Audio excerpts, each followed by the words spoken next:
Okay, it's 6 o'clock. Call the meeting to order. Entertain a motion to approve the minutes of December 6th, 2023. Vote. Second. Any discussion? All those in favor signify by saying aye. Aye. 4-0. No additions or deletions. Members of the public. John, do you have anything? You all set? Okay. Correspondence. We don't have any correspondence, do we? Connie? Okay. Warrants. Katie, go ahead. I'd like to make a motion to pay the warrants. Number one, payroll in the amount of $12,162.06. Number two, payroll taxes in the amount of $3,438.56. Number three, general fund in the amount of $362.85. Number four, general fund in the amount of $6,341.04. Number five, highway in the amount of $16,787.89. Number six, highway equipment in the amount of $5,889.06 for a total of $44,981.46. Okay, we have a motion. Do we have a second? Second. Any discussion? All those in favor signify by saying aye. Aye. 4-0. Okay, Jeremy, you're up. Yes, sir. What you got? Just normal winter maintenance at this point. The January's 17th storm took out a good section of Beckman Road, which has been fully repaired at this point. Just waiting to hear back from Megan whether we can get reimbursed to the state aid, whatever it is we get, It was significant damage up there, so. New guys are doing well so far. They haven't messed anything up, so that's a good thing. Yeah, that's about it. Any questions? Any questions for Jeremy? No. All right. Thank you. Treasurer's report. We have just the one from Elaine today. General fund is, for the municipal investment fund, $815,674.16 with the usual $30,000 in the checking account. Town clerk. Counter money, so-called counter money, $341.30. I have nothing extra tonight. Should make things go faster. Connie, the Stone Arch Bridge issue. So the Stone Arch Bridge, it's relevant for two reasons. One, the select board needs to come to a decision on the contract by the end of January in order for the timeline of the restoration to take place. So we have till the end of January. Brian Post, the contractor, was to be here tonight. I'm not sure if he's going to show, but so it's relevant for that. It's also relevant for the highway budget because there are two areas of the project that the town is specifically responsible for, actually three areas, which is the drainage, the parapets, and paving the road. And so there are some decisions that the select board should make tonight regarding the Stone Arch Bridge that will affect both the budget and how the project proceeds. So in your packet is two MOUs, two memorandums of understanding that the contractor, Standing Stone, has submitted to the select board that concerns the parapets and the drainage. Because it was a couple of select board meetings ago where the select board voted to accept that the contractor who's restoring the bridge will also be the contractor who does the drainage and the parapets, because it made sense to do the project all as one while it's being done. So we have been waiting for an MOU from the contractor that spells out the work and the cost of installing the parapets and constructing the drainage for the bridge before we pave it. If I could just make a couple comments about this, and maybe it will help with the discussion. The documents in the package, there's a lot of them to engage with. That's why I tried to do a cover email that sort of laid out a little bit of what I understand. There has been a bunch of back and forth between the contractor, the state director of historical preservation, who's been working with us on the supervisory committee, a little bit from the structural engineer that was hired by the Townshend Historical Society at the beginning part of this process, and even the state V-Trans have all been sort of having this discussion about what to do about parapets, what to do about a mortar issue. There's 3 outstanding issues to the project that there's been a lot of dialogue on.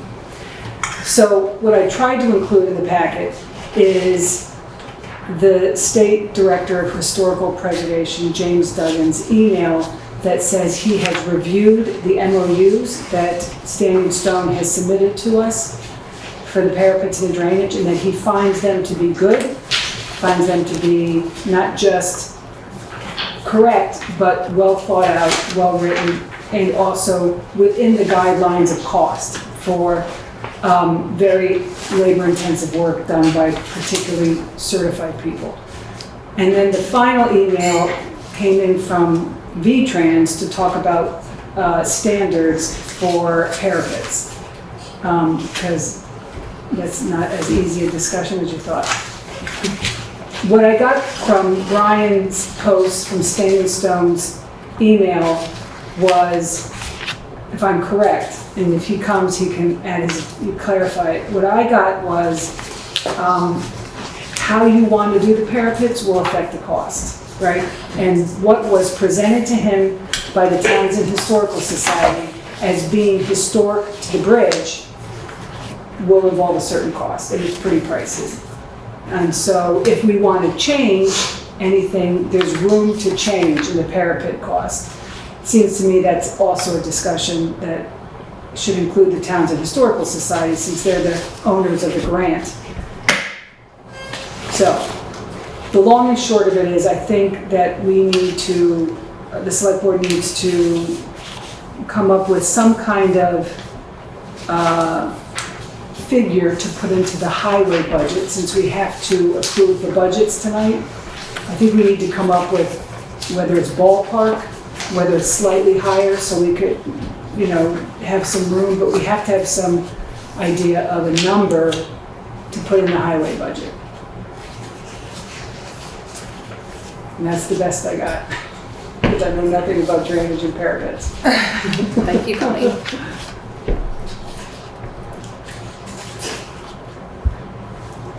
Jamie, do you have anything to add? Go ahead, John. You talk about the parapets, is that including the railings? Yeah. Okay, that's 2 different things. Right, there's the foundation of how you're going to adhere them to the bridge, Right. and then there's the actual railings. I think the MOU includes both.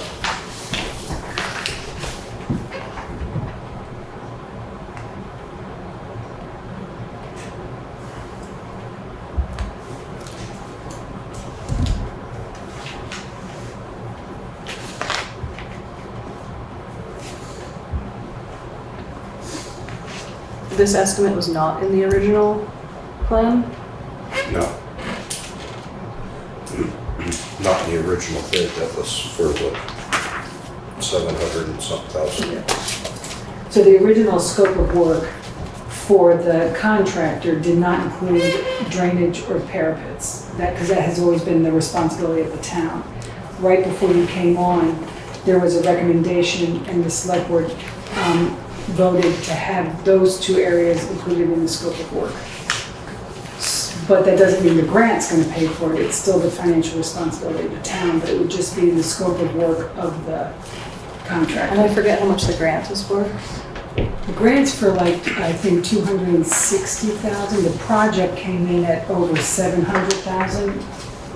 The town has obviously been, over the years, been allocating some money. The grant will cover some, and then private donors will cover the rest.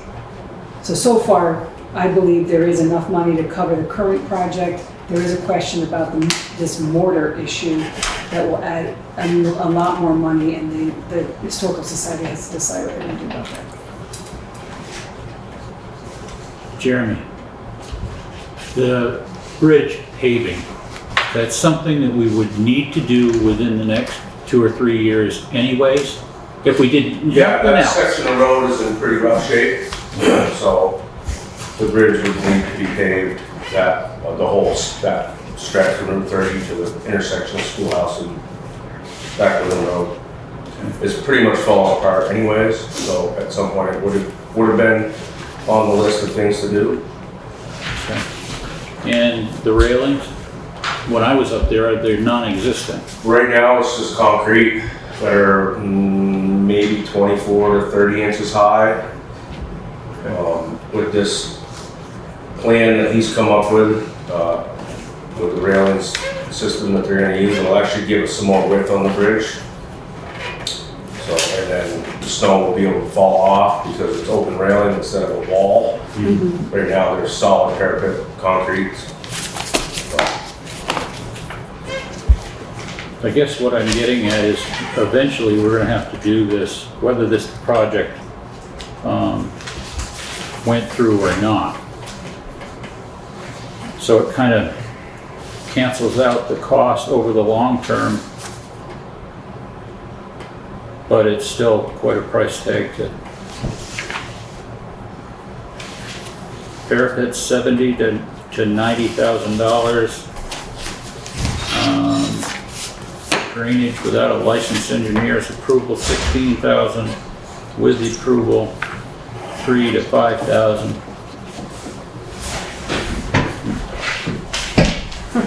Brian, we're talking about your MOUs. This is what the select board is looking at, and this just came in on. Hello, how are you? Good, sorry to wait.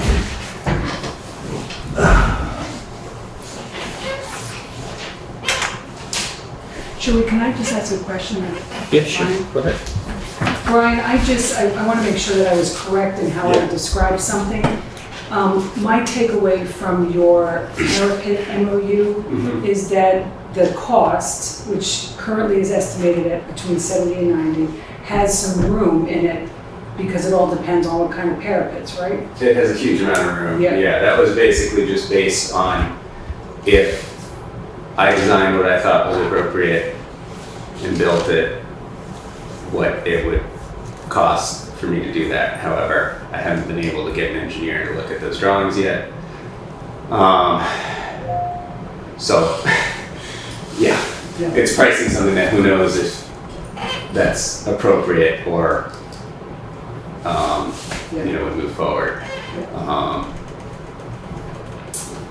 I've been going back and forth with a lot of engineering companies to date, and thus far what I've been hitting is it's too small a project for the big engineering firms to get involved in, and it's too much liability for the single operators to want to deal with. So I've been trying. I've got a lot of communication that I'm waiting to hear back on right now, but that's where it's at. I just got a message from state transportation today saying, there's various tiers of bridge railings. They have a copy. You saw that, okay, so it's turned into a little bit more of a challenge than I envisioned in terms of the design. So what is projected in the railings right now? What is the style of them right at this minute? The style of them, I had some, there we go. And they're aluminum, right? Steel, galvanized steel. I've got it too, yeah. So what's in it is basically, I priced it as doing steel I-beam sleepers under the road bed, they could do something to connect the railings to, so they're not gonna fold outward. And then doing pipe railings that approximate what was there before, with the various bracketry needed to connect that all together. There's about, there was in the ballpark of $30,000 of steel in that, and then the time to fabricate and install. Installation's actually the smallest piece of that. And I threw in a number for engineering in there as well, because it's obviously needed. And that was my best guess based on dealing with engineers in the past, but who knows. So I was trying to take something that looked like the historic photos, make it a little bit stronger, make it a little bit safer, but trying to replicate that. I think the problem we're going to face is that there's kind of standards that are out there for high-speed rail, but there are guardrails for high-speed roads, a little bit less so for low-speed roads.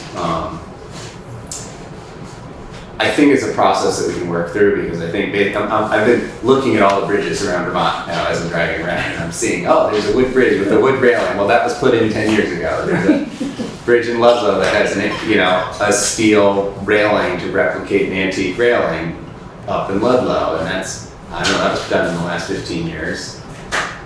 So obviously somehow some people are getting this through. Right. Well, when Charlie talked to me about this, he said, what's the guy that is on the Historical Society, owns the glass? Robert DeGrenier. Yeah. Robert DeGrenier, we're out wandering around looking at bridges. So I took that as there's no fixed thing about railings on this bridge, other than we'll have to follow standard. Now you said that. Well, there's also the what was there historically, and I can't remember if the grant is kind of driving the fact that we should try to replicate what was there, or if that's the Historical Society that would like to have what was there. But the design that Brian put together is based on what was there originally. Yeah. But I think it was broke originally. My guess from dealing with past national park grants, but this is a guess, and we have to talk to them, is that they either want to see what was there originally or what's been there since the 30s. Right. And they're not going to want to divert, they're not really going to want to go to a W steel standard rail unless there's a very good reason to do so, of which generally they don't accept cost as a good reason to do so. And there's a lot of practical advantages to doing a steel rail as opposed to a concrete parapet like what's there. Safety, practicality, road maintenance, etc. So I think it's worth pursuing. There's also just the practicalities. No matter what type of rail we do, the hardest part on this bridge is getting them so that they're connected to something. And that's going to be a challenge, regardless of if it's a concrete parapet or a steel rail. We're going to have to do work so that whatever is on there for the railings is not just going to fold outward when somebody hits it, Right. or the snowplow hits it or something like that. So yeah. When you said you had some ideas that would bring it down, bring the cost down, what were you talking about? The principal one is if we can engineer it so that we're connecting the rail into large blocks of granite rather than having to do those steel sleepers under the roadbed. And that's an engineering question, and in theory it should work. It's going to depend on what the design loads are that we need to design for, and then what the engineer is willing to do in terms of non-standard construction type. Just like the arch bridge generally, it's clearly a form that works. It's been used since the Roman times, if not before. However, I don't know if there's any Vermont licensed engineers that would approve building a structure like that, because it doesn't match building codes. So just because something will work doesn't necessarily mean we can get an engineer drawing stamped on it because it doesn't match modern building practices. So that's a challenge anytime you're going into the realm of just something that's not steel and concrete these days. Anybody else have a question?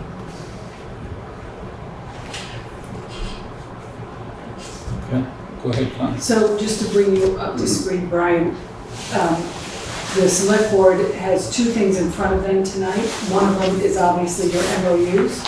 My understanding is that we have a little bit of wiggle room in terms of the month of January to try to figure out the MOUs and the contract and still have the timeline stay on track. Yep.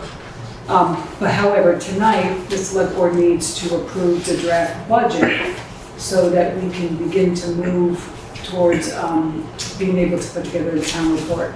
So that your MOUs are pretty relevant to the highway budget. So that's just what's in front of us.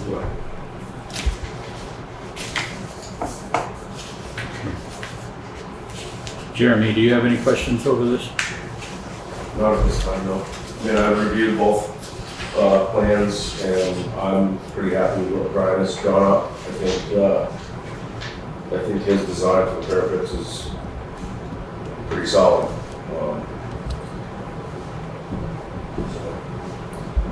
Connie, when's our date that we have to deal with this, sign off on the contract? Is it before the end of the? Brian has said before the end of the month. Okay. He can, because there's also the mortar issue that has to be worked on as well, I gather. But if we sign the contract by the end of the month, then the timeline of having the bridge worked on this summer could still work. Yes. Well, as far as, I mean, most of this we've just seen and had no time to digest really.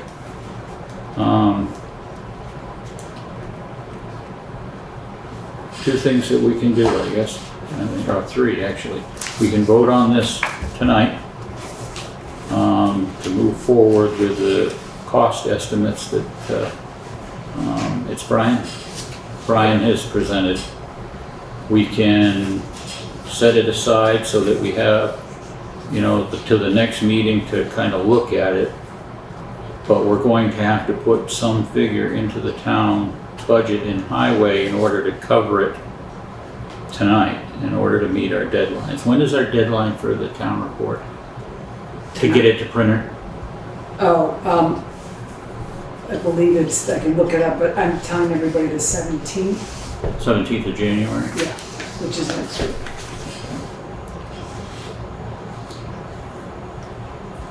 I mean, we can't really sign off on anything definite without talking to the Historical Society. Well, pretty much the Historical Society's position was it's a town issue now. Okay. Well, but the design of the parapets. Right, I'm talking about the Right. design, if that's, So, I think the other thing, just a thought to consider is that the parapet and railing is something that has to happen on the project regardless of the other pieces. So we could separate it from the main body of the contract, so to speak, until it's determined. If you determine another contractor should deal with it or something like that. They're probably going to run into the same design challenges I am, but at any rate, I can still move forward with the contract of rebuilding the bridge and get that underway, etc. So if we were to separate out the parapet MOU from the body of the contract, we would have beyond January. So we'd have some time to work with the Historical Society. I think so. Yeah, I think so. I guess that caveat to that we could get hit with is the National Park Service may view it as a whole project and want to know everything up front. And the timeline's largely driven by that because they want 3 months to review. Right. but it sounds like you also have some key elements that you still need to figure out about the details of the project. So like, how can we necessarily vote on something that isn't even set? Like, it's Yeah. moving pieces anyway. Right. I think what would help me to move this forward is if we could get the contract finalized for the bridge rebuild, handle the railings as a change order as soon as we can. But that way I know the bridge is moving forward and I can move on all the parts and pieces that I have to do on that as we're doing the rest of this. And that also helps just manage the funding of the design of that rail. Because to date I've done a lot of design and engineering time completely off contract. In hopes that this materializes. Yeah. So I have a draft of the contract. Yep. Jamie has reviewed it. I didn't think it was something that we needed to discuss tonight because I thought we had to determine the MOUs. Yeah. But I do have a draft that's not a final draft, but I would like you to look at it before you bring it to the board. Yeah, definitely. But I think that would be like the priority that I would push, I guess. I think the MAUs are really prepared with the idea of your budget.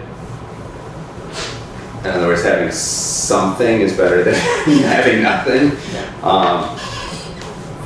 But where I'd like to go with this is to get the contract for the bridge construction done, finalized, maybe by the next meeting. Okay. By your next meeting, hopefully, and then I think the railing's gonna take longer than that in all reality because of the challenges of securing an engineer. Even if I secured an engineer to look at this tomorrow, I highly doubt that they would have a design prepared in 2 weeks. Right. It's just not how that field is working right now. Yeah. And then who's working back with the grant so that we make sure that we're staying in the grant? Townshend Historical Society, Lee Petty is in charge of that. So they would get the details of the parapet and everything, and then, look at the grant to make sure that Yeah, I the think grant she's is all already covered. beginning to engage them maybe a little bit. So that they, All right, so what I'm hearing, but now we also have an MOU on the drainage, right? There is the MOU on the drainage that it sounds to me like that is kind of complete. There's no issues there. I don't see any issues. Again, I wasn't able to get an engineer to sign off on that. However, I do a lot of grading and drainage planning as a landscape architect. I don't have a concern that it's going to be anything different than what I drew. And the state director agreed with that.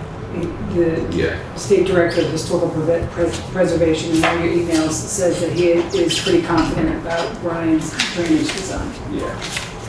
So we could act on the drainage MOU and hold the parapet one, and then at the next meeting, work to finalize the contract with everything except the parapet MOU. One question for you.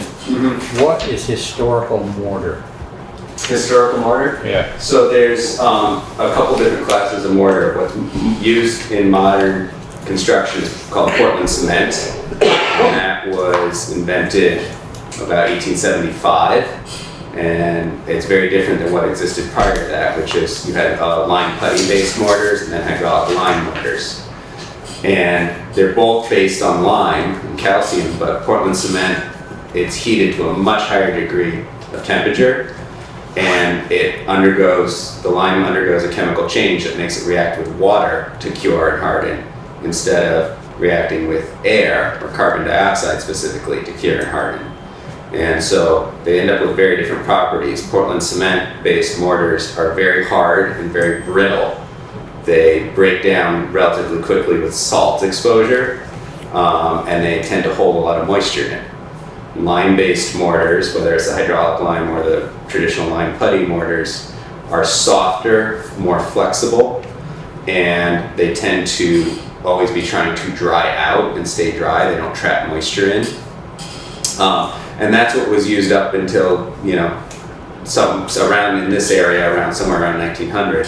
It was all lime mortar. And that's how you see old buildings, like an old masonry building where one side has sagged noticeably, but it's still all working as a building. Maybe they retrimmed the windows, but it's still a building. Portland cement won't do that. If it cracks, it's done, it's broken. It's a much more, in effect, it's a much more durable type of mortar. It's gonna last much longer. It doesn't have the compressive strength of Portland cement, but we're not really concerned about compressive strength here in terms of the amount of loads that we're dealing with. Does that answer your question? Yeah, I saw it in some of this stuff and it's like, So just so that everybody's up to speed, the third issue that is challenging the bridge project is that Brian found mortar inside the bridge. And then he has to test it to determine if it's historical mortar or if it's not historical mortar. If it is historical mortar, then it needs to be a part of the project, which adds a significant cost. Like a certain percentage of it has to be that, or? Well, I'm not sure how, but I just wonder, like, I'm wondering about the grant more and more. Right, of, like, so- what's in the grant and you know, like, that's not covered by the grant. Okay. However, the Townshend Historical Society would then have to make a plan on what to do about the mortar. That is not a cost that's relevant to the town, but when Sherwood asked about the mortar, I just want you all to understand that that's another challenge that's facing the project, but that's a Historical Society challenge. It's not the town funding challenge. pretty much the thing we have to worry about is pavement, bridge rails, and drainage. That's what we have to worry about. Okay, any thoughts?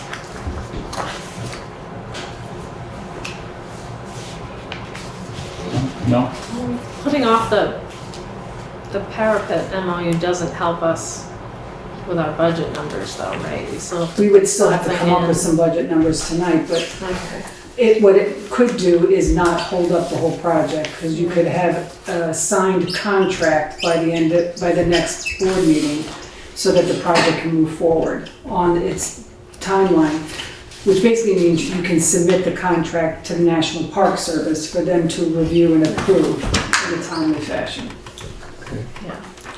Bottom line, what's the number we need to approve tonight, at least as a spaceholder for the whole thing? Are we talking, So in terms of the Stone Arch Bridge, the select board needs to decide how you want to proceed. It's not until the budget discussion that you have to come up with a budget number for the highway budget. But for this section, the suggestion that's out there, and maybe that becomes a motion for the select board to vote on, but the selection is to have a goal of finalizing the contract for the Stone Arch Bridge, excluding the parapet MOU, including the drainage MOU by the next select board meeting on the 23rd.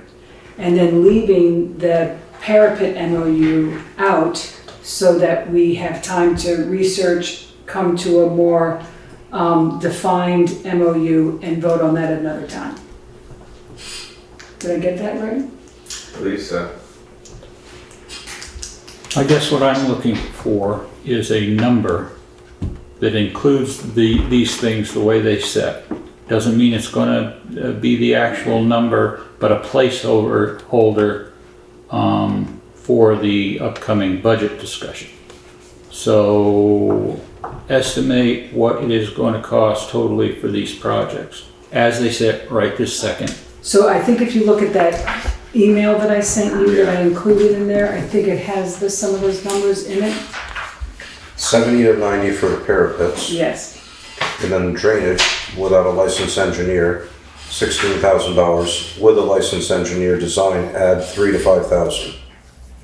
So that's 70 to 90 parapets, anywhere from 16 to 21 on the drainage.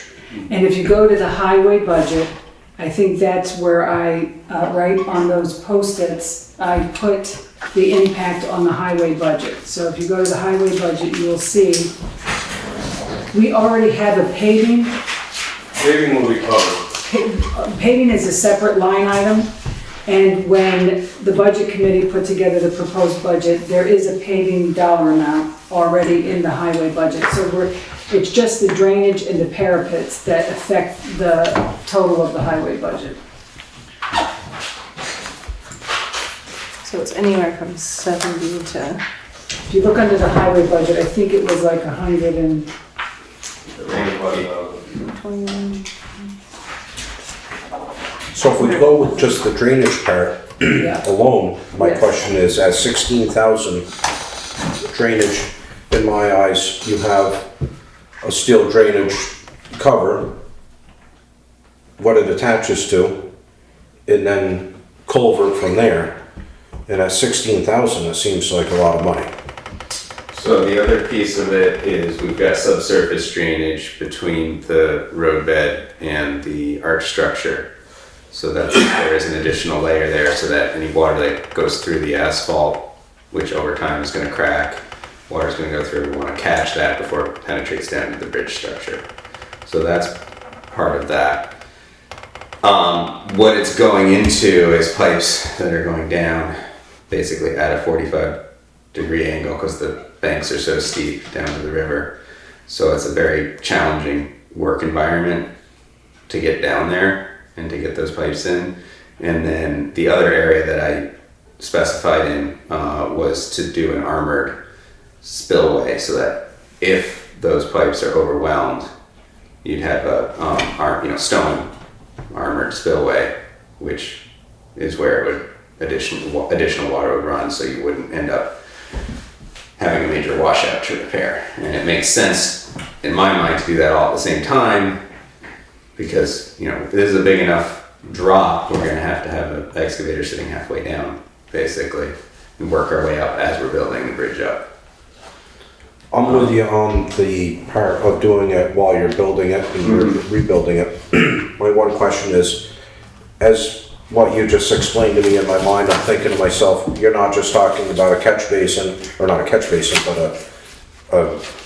a storm drain head on the top and then a culvert. You're talking about like basically perimeter drain underneath the roadbed that's gonna catch whatever water goes through the cracks and then divert the water so it doesn't seep through all the stone. Correct. Yeah. Yep. Yeah. So it's more than just a culvert. Yes. It's basically perimeter drains underneath. Yes. Where? Yeah.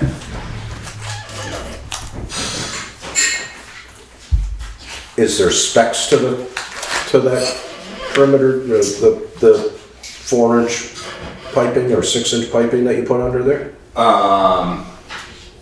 I've sketched it out. I have not. All right. I mean, I haven't presented it as a drawing, but I certainly can do so.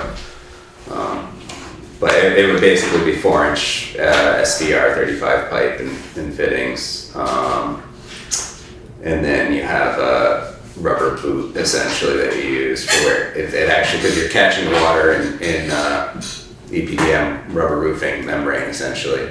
Then you have a pipe that's perforated to get water into the pipe, and then it has to go through the membrane in order to get out and run down. So there's So it's more than just a culvert and some other stuff. Yes. There's a bunch of materials. Yeah, it's a full drainage system basically. Yeah. Now, when you're talking about 4-inch pipe, right, we have regulations, I think the minimum's 18 inches for But culvert. this is subgrade. Yeah, this This is not anything to do with that. Okay. This is in the bridge itself is what he's talking about. Okay. In that, the 4-inch would bring it either to the culvert or it would bring it so that it's. I just don't want to have anything. It's basically what you would put around your house to keep your foundation from flooding, from the outside in. do you know of any local bridges that have been built in this style or like in using that drainage, especially with like all this rain and storms and stuff? The nearest that I know of in terms of the subsurface drainage is the restoration work that was done on the Cheshire Railway Bridge, which is south of Keene. That's like a ballpark, I think, 70-foot span stone bridge that was for a double railway line.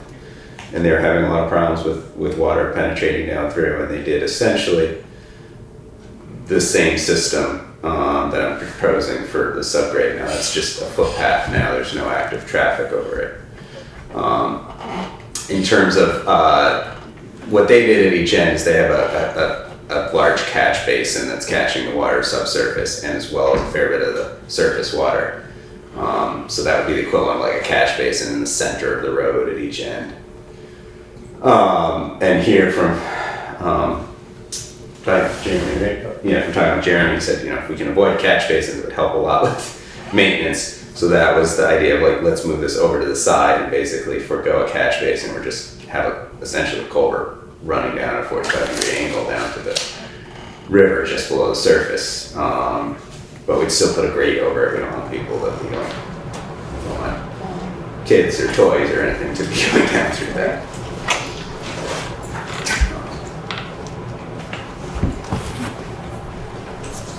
So do we have our answers?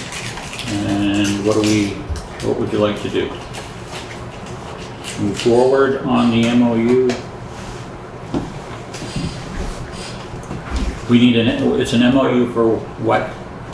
So the suggestion is that at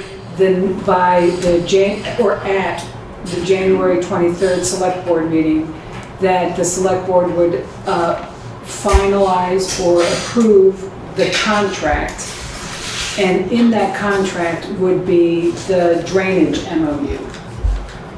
And so that's the one that you have in front of you. Okay.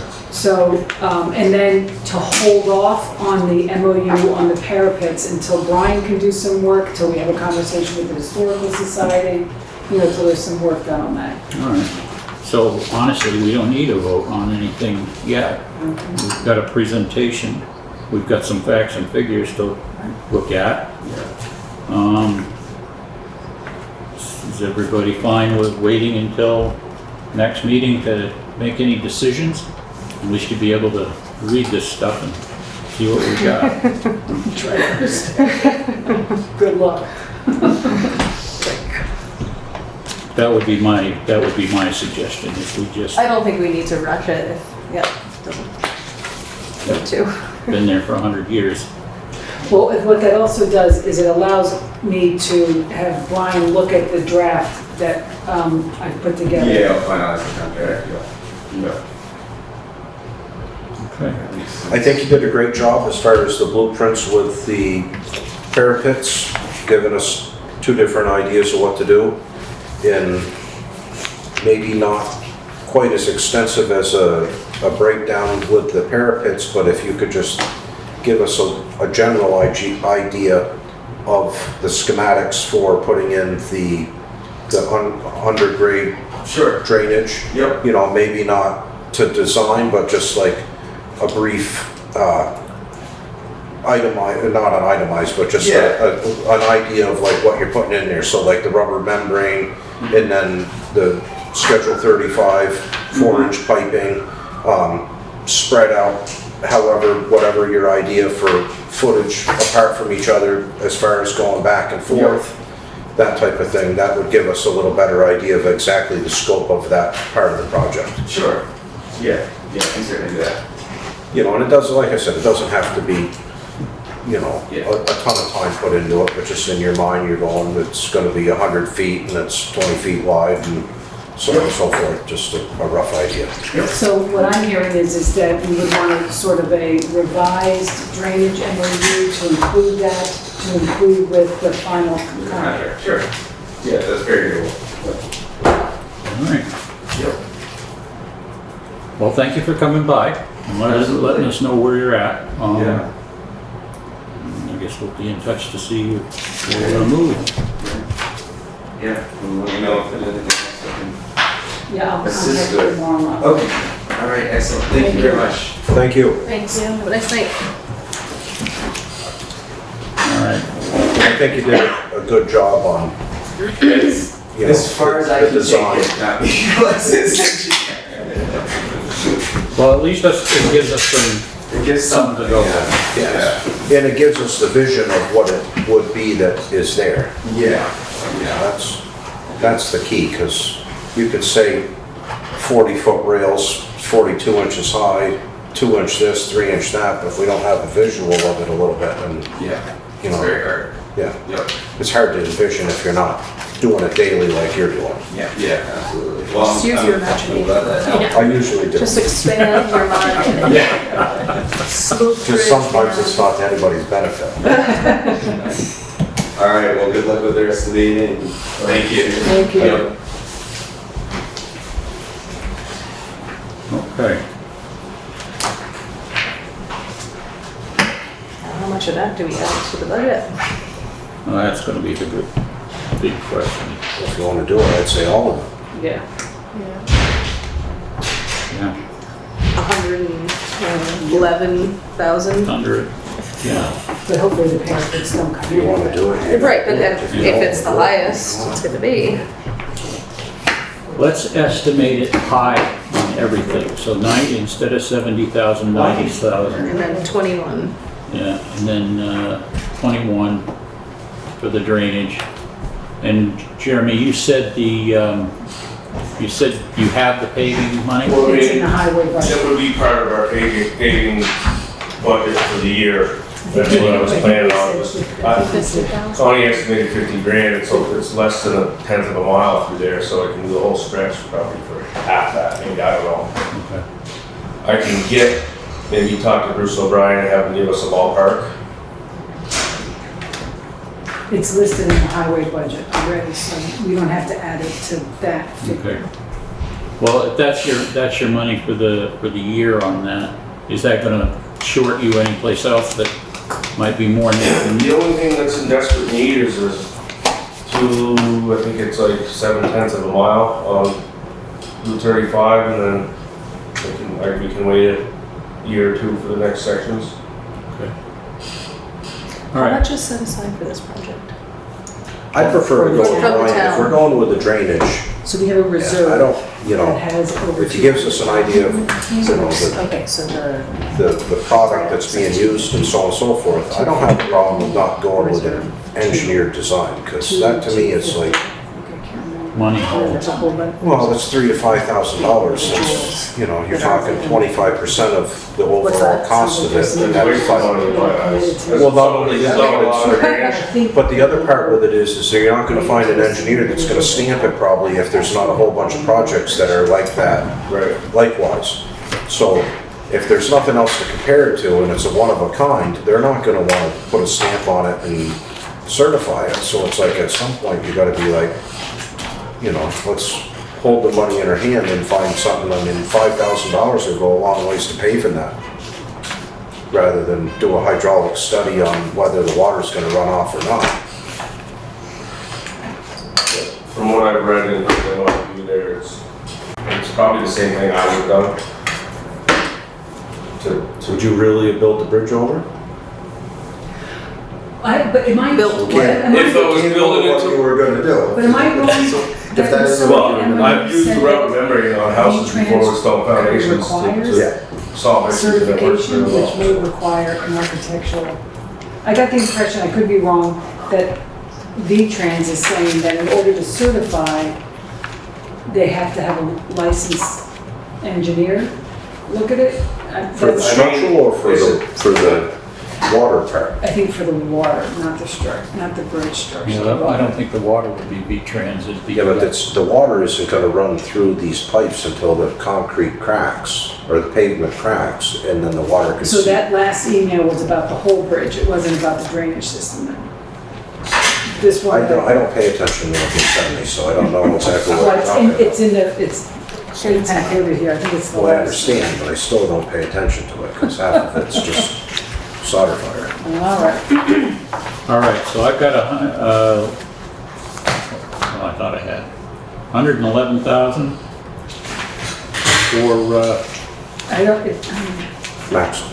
maximum. where does that? I think you Which have to go to the. 70 to 90 for the parapet, 16,000 for the drainage, and 5,000 max for the licensed engineer design, for his ideas. Yeah, I'm Brings you wondering to where in the $100. budget that goes. Go into the highway. It's under special projects, if you go to the page that has these green Yep. posted notes, Johnson's. under special projects breakdown, that tells you what the original one was. And then revised total, it's an additional 43,000, but I may have been lowballing it, so. John, go ahead. If I'm not mistaken, hasn't the money already been raised by the taxpayers for this bridge project? It keeps going It's up. a portion of it. Pardon me? That, the portion that the town raised has been raised. Right, so if the money was already raised, then that money's already in place to pay for the parapets and the drainage. It's not the total cost. The money that was raised was for the project, and that's included in the cost of the project. The scope of work for the project never included the drainage and the parapets, because that was always considered a town responsibility. Right, and the town was asked to raise the money for For this the bridge project, project. for the right? project. So this is part of the project. It's not considered the scope of the project. Well, then that's, Is what how can it not be part of the project? Because it was always, when the Historical Society put together the scope of work that would be included in the funding, they did not include what the town was responsible for, which was the paving, the drainage, and the railings.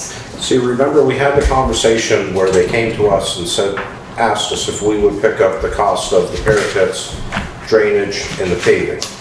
And we had no idea what the scope of the project was, as far as parapets, drainage. And over the years, just over the Just hold on a past few second. years.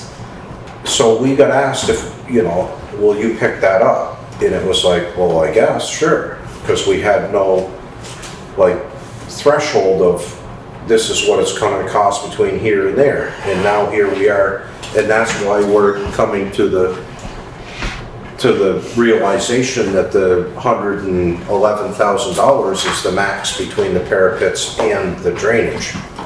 And that's why we haven't, just voted and said, yes, let's spend it, is because we're now coming to the realization of how much money that was, or that's gonna be, or could be. Because we never had I don't think we ever had a full, breakdown of the project. We do, there is one. Oh, there is one? Yes. I don't think we never knew how much the, When we got asked The about the parapets parapets, and the drainage, and the paving, we had no idea what was going on. As far as Well, the RFP that went out for potential contractors, and when we accepted the RFP or the bid, it did not include parapets, drainage, and paving. And we accepted that bid. And then the discussion later was, well, if we gotta do the parapets and the drainage, it makes sense to do it at the time that the project is, the turnkey concept. And so that's how that got added to the scope of work for this contractor. I also don't even see how you could do it any different than that, because you're not gonna be able to use the bridge without the I parapet. don't know why that wasn't in the original whole Scope of work. project. I think, Somebody dropped the ball, is what happened. Yeah, because this is how much is the whole project altogether now? Adding this, heading for 900,000 to answer Yeah. the question. And if the bridge were not built historically, what would the cost be? Did the people What know was it, how $50? expensive this project was going to be No, some people think that it would have been more to redo a whole bridge, but I don't. without doing it historically? Yeah, I don't even know if we redo it, if I we just couldn't- patch it. Absolutely not. I love the idea of, a historic bridge, but in terms of raising this new amount of money, it's a lot for a project that, $500,000 on a box culvert would go a long ways. $500,000, I could replace a lot of culverts in this town, a lot of Box we're culvert. talking Yeah. almost $1 million box on culverts. one cost bridge. $500,000. And there's seven of Just them in what I'm this saying is it would go a long ways for one. Not all of them are driven on, no. yeah. So we have an additional 119,000, is that what we're saying that we need to factor into, not an So it was additional? 100 I thought it was 111, 11. but What, it's Just may 90 as well and keep the- 19? 90 and 21. I thought it was 16 plus, oh, you're going with the 5. we're eyeballing everything. So 90 and 21. Be 111. No, not if you add the No. 5. What is it? It should be 116. 116. No, I thought we did 20, we were gonna. Yeah, but if we add the engineering in, it brings you to 116. If we don't add the engineering in, it's at 111 All right, at the max. okay. It does say at the end of his bridge drainage estimate that if the town requires a design approved by a Vermont licensed engineer, so that might be something that we could decide later that we don't do, or we do, whatever. Knock it down to 5,000 anyway. Oh, it's like, I knew this project was gonna be expensive 3 years ago or however. So we're I was talking like, additional- we're this talking project additional- just keeps, We're talking additional 111,000. on top of the, Well, except that I think we had already budgeted in this highway special projects budget, we had already budgeted 20 towards parapet. So you gotta knock 20 off of that 111, so it's back to 90. right, Rob? It was 111? Just Because it was 90,000 plus 90,000 21. plus 116 plus 5 if we go with the engineering. I'm sorry, 90. 90,000 on the max for the parapets. 16 on the max for the drainage, and then 5 on the max for the engineer. Right, so it should be 111, right? Yeah. Right? I feel like take I'm off the crazy. 20 I feel that like we've I've said already it like budgeted. 10 times. Because in this highway budget, we had already budgeted 20 for parapets. Yeah, I don't think you should take any of it off. Leave the 20 there, the way it is, and the full number that we're talking about, because this is just throwing dust into the wind right now. Are you saying that you think we should take this 90,000 and add the 20 that we already budgeted for to that? I would take that Well, 20 as You invisible. have to add, so if you take the two MOUs, that comes to 111. Yeah. What I'm saying is you should knock off 20 because we've already included I 20. agree. Sherwood's saying be on the Sherwood's- safe side, keep the 20.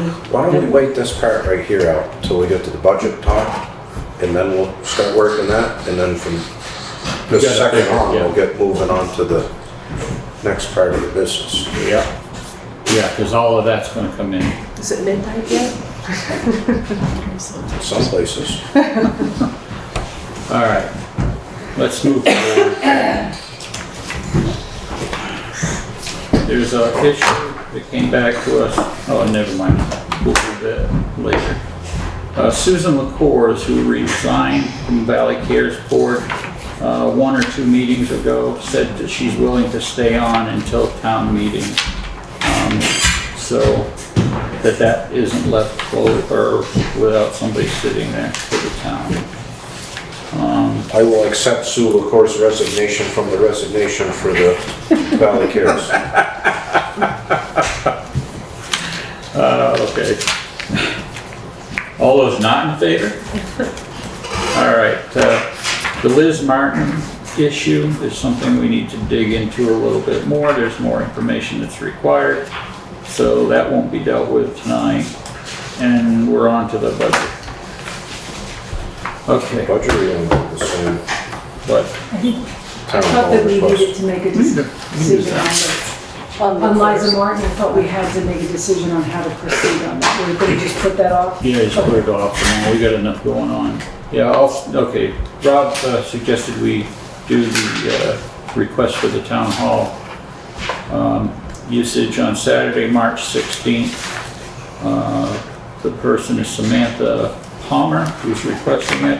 And this is for a birthday party. She is requesting that we waive the fee because they've had to pay an extra $100 on the insurance to cover it. Is she a town resident? That's what I understand, yes. I'd make a I'm motion. sorry, What's that? it's 75 to rent it? What's that? How much is it to rent it again?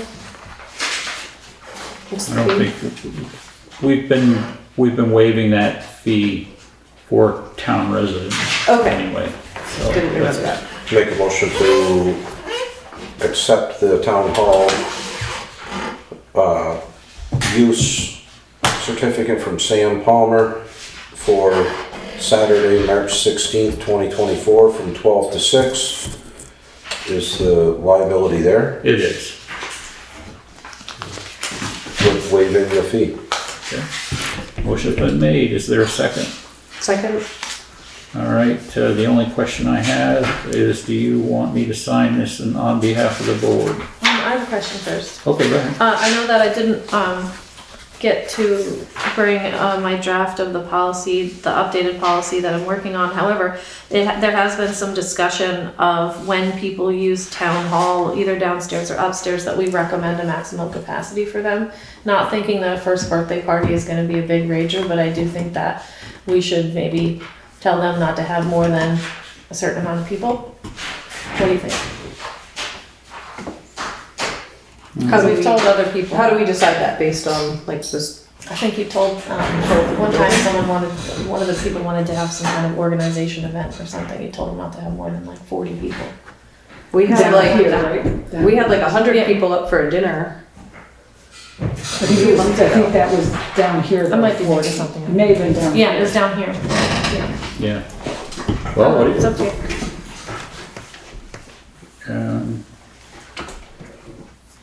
it's a first birthday party, is that what they're talking about? Yeah. Wow. Yeah. I don't have a problem with closing that off with or not setting a limit because, I mean, they had that thing here from the high school and there was I think there was a couple hundred that showed up from that. Yeah, there was like 100 for the There was? dinner, yeah. Yeah.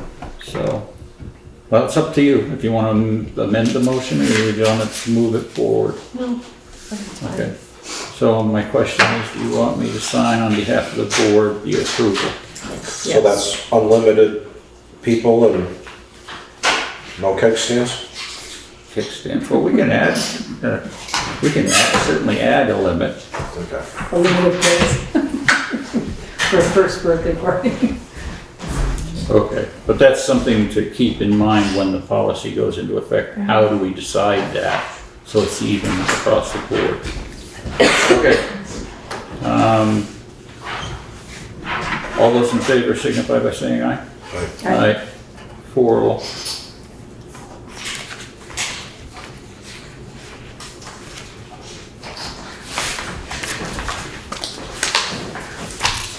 Probably also something we want the fire chief involved with. All right, so. That's just in the interest of being consistent with what we've told other people. Is Yeah. all I was coming from. Absolutely.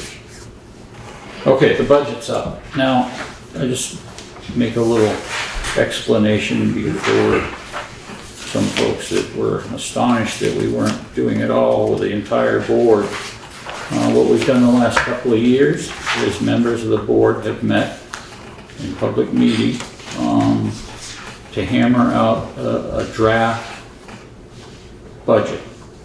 And then it's presented to the full board for approval. We have worked on this since November, right, like first week in November, and just finished it last week, trying to come up with some reasonable costs. Now, one of the things that we looked at is, of course, employee wages, Social Security benefits, since that was what they seemed to do in town meeting last year, went up 3.2%. So we factored in 3.2% on raises across the board, full-time, part-time, at will.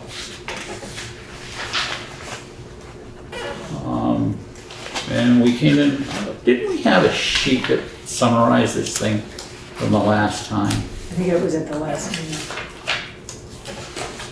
Do you want me to? Yeah, Is it out? yeah, that might be easier and then we can narrow it down from there. Now, in looking at this, does anybody have any quick questions? I also want to point out that part of our math had to include the fact that our insurance went up 14% for our employees, which gave us a lot of extra numbers to crunch to figure that out. And I believe we raised the ceiling from 16 to 18, did we? 16,000 to 18,000? I think so, yeah.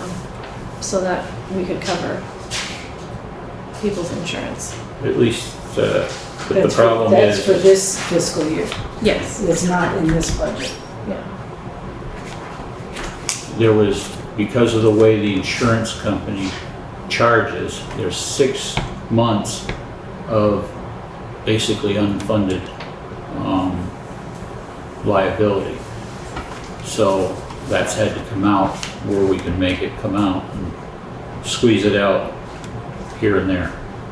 So as of the first of the year, it will for 6 months be the number, but first of the fiscal year, we'll have it funded. Then we gotta figure out some kind of way to estimate for the next year. Correct me if I'm wrong, but isn't that written out, or wrote out, to be that you're raising $200 when you should be raising $1,400? That's good. Which is the constable. What was the discussion on the constable? We put, there's $200 on this sheet. And it was $1,400 before. Well, the way it's Yeah, wrote out, it says that you would be raising $200 yeah. when last year was 14. What was it the year before? 14. Yeah, it's been 14 across. I don't remember. What did he spend? It's not that he spent any more, it's that it went from 14 to 200.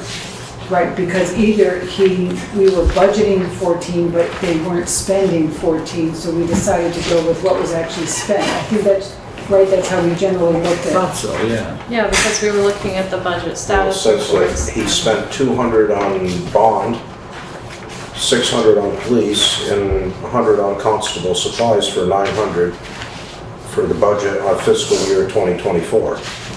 And paid out in actual FY 2023 was $1,418.15. Was that And because then budget fiscal year for 2025 is nothing on the bond, nothing on the police, 200 on the supplies for a total of $200. was that because of discussion about the Frisian horses, or I just, No, that had nothing, I don't believe that had anything to do with it.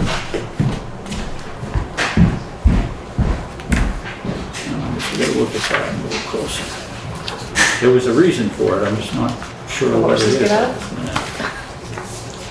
Oh. It's really weird. Okay. Okay, there Horses was got some- put in the pound. There were some movements in the movements of money into different budget line items. Oh, the VLC, it looks like the passive moved, right? Yes. Passive, all moved to one. So out of constable, we would have moved passive bond and passive police. Yep. That might be part of it. I'm trying to find the proposed for it.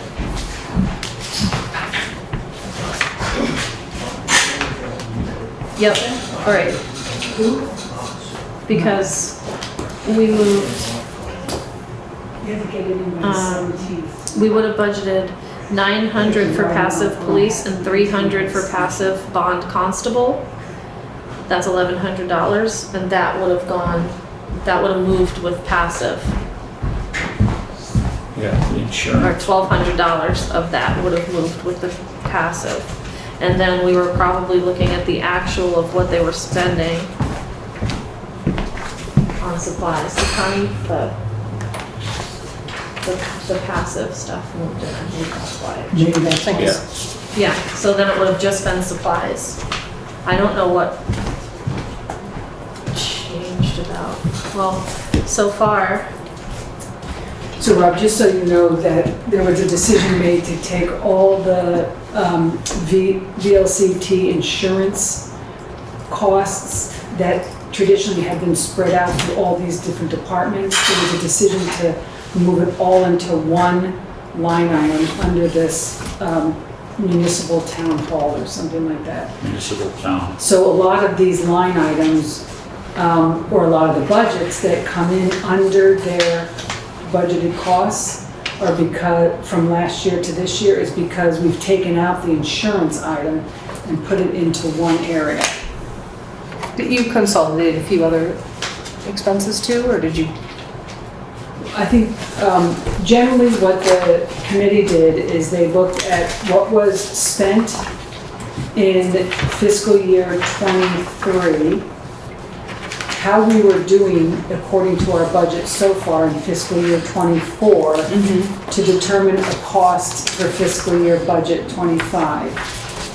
A couple factors were different. We moved all the oil and electric and insurance and computer costs all into the select board budget. So that's how, yeah. So some of the line items came out of departments, and it's not necessarily savings, it's just moving it over to the select board. Basically, the thinking was that these people that are doing the budgets for the individual departments don't have any idea what the insurance costs are going to be. So having them just throw a number in there doesn't accurately reflect what we're using money for. So we get, and in the numbers, you'll see if you get a budget, current budget summary, is you'll see the line item was 0 and the number that it went to. So you can tell where that stuff is now housed. Okay. When we were setting the numbers, like, we were looking at the budget status report for each week, every time that we met. And at the time that we set this number, the $200 in supplies, the constable had used 0% of their budgeted supplies money, which was $100, and they had used none of that, and we were already at this time 52.15% through the fiscal year.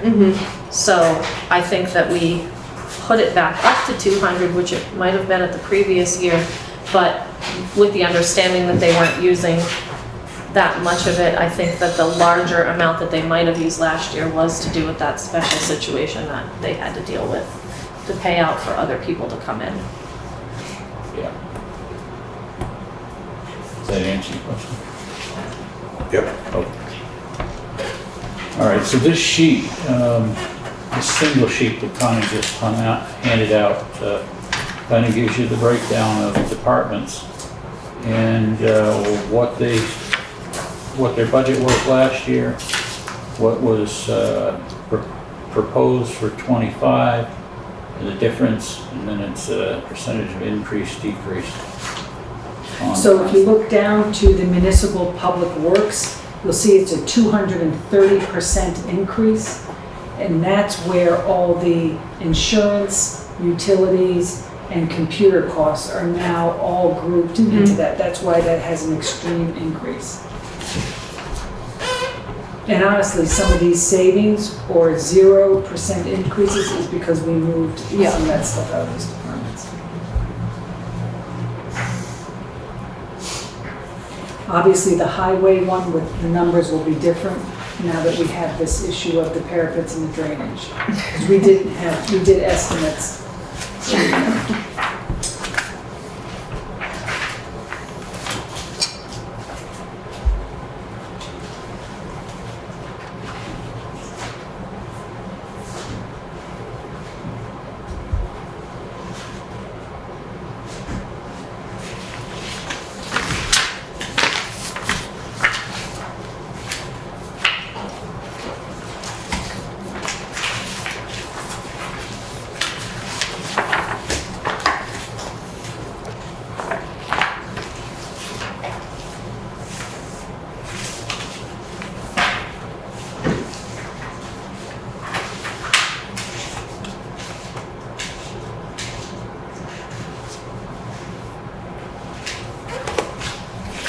So we're saying that the revised special projects, right now it's at $135,660.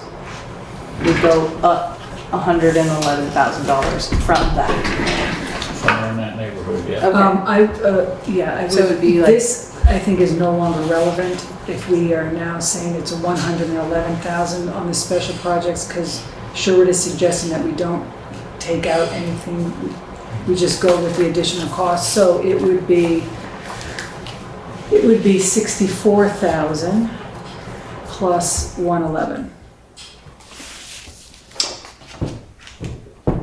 Because it's this, right, which is what we came up with for special projects. Okay. We rounded it up to 64, Mm-hmm. and then you add the 111, which is this new figures on drainage parapets. Okay. So a special project. So it's actually not a huge amount more than what had already been budgeted, if that was what had been budgeted. No, that's not what, so I would get rid of this one. Okay. Because this was a suggestion of factoring something else. Sherwood is suggesting that we don't factor it out, we play it safe. Okay. So special projects was 64, Mm-hmm. then you have to add the 111. Okay. Oh, jeez. So it's 175. Jeremy, Yeah. what's part of that special projects? What do you use it for? Culverts. The proposal is for fiscal year '25 to do this, which is shore pack, concrete headers, and stone arch bridge. Those are the three areas, but I don't know what they've used it in the past for. Tony, you said the Stone Archburg paving, that 50,000 would be in this year's contract retreatment, so. Right, that's why I subtracted it out at the bottom. Oh, you did, okay. Yep. Sorry. But if you're asking what it's been In the used past, it's been, as far as I can understand, with the, minimal amount of crossover training that I had, it was culverts and other little projects. And if you remember, Steve reduced the amount. When we finalized the last budget, he reduced it. I think he viewed it as it wasn't all going to be needed. Okay. And, yeah, for the cost of everything going through, my sand budget went up 30% this year, 26% or something like that. So we're gonna take a hit on this year's budget, so that's why our numbers for next year are so high. Because our sand cost went up $5.30 or $5 or $6 or something like that. Fortunately, it's been a pretty mild winter, so we haven't used much, but yeah. So if we add the 111 to the current proposed 64,000 for special budgets, it's now a special projects budget of $175,000. Just if people want to write that in, it would now be $175,000. But before you write it in, that assumes that we want to keep the special project of 1,000 yards of shore pack at $20,000. Now, the reason for that was the longevity of the roads, right? The budget committee discussed with Jeremy that if you really want to preserve your roads, you need to use the proper materials. Materials and chloride. And the idea was to pick a certain number of road projects to try to get through each year. That's why we also had 3 concrete headers in the special projects. The idea was to try to have a goal of a certain number of culverts to upgrade, including 3 concrete headers. So you could take that out, but I think that's short vision to take those special projects out. So if we keep the short pack, the headers, and the new cost on the Stone Arch Bridge, it's $175,000 for a special project budget. And that's without potential donors. We have no, no one's doing any donors for us. They're doing donors potentially for other areas of the project, the mortar. Okay. There's no discussion of donors, and so far, there's been no discussion of donors for parapets and drainage or paving.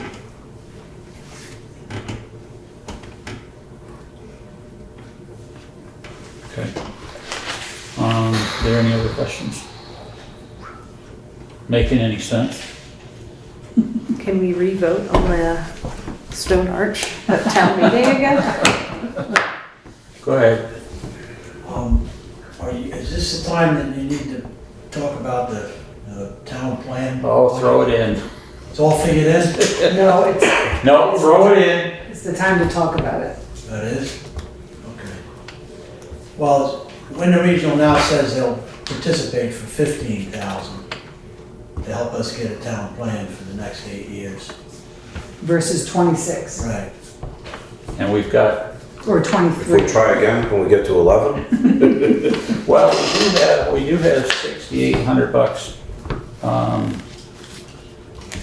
set aside for doing the match.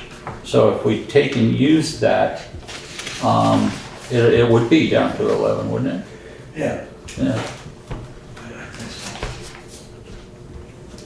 We have to figure out some kind of a way moving forward over the next year, or the next 8 years, so that it is, not thrown at us all. Well, I we think- used to do that. I think this year is the wrong time to start that. It never cost this much money to deal with the people, these guys. Right. Their rates are going way the hell up. That they charge. So that's the reason. They're not, it's the same size town plan. Hasn't really changed the size of it. They just charge more. Just like everything else, Don. I have In a the low, grocery store I have a lately? very low tolerance, quite frankly. Been to the grocery store lately?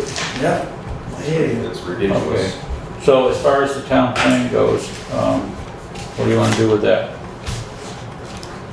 Accept the 15,000, dedicate reserve money that was supposed to be for the town plan anyway.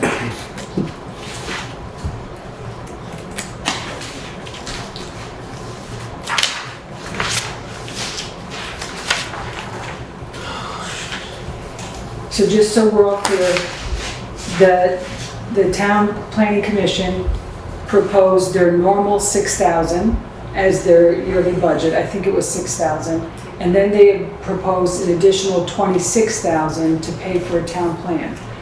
Just so we're clear, the planning commission is now proposing its normal 6,000 plus 15,000. No, the 6,000 has been built up, because we're down to about 1,500. Yeah. You guys have been cutting that, and that's why there's no money reserved to pay for the, But there is, every 2 weeks, we report, the planning commission has 6,000.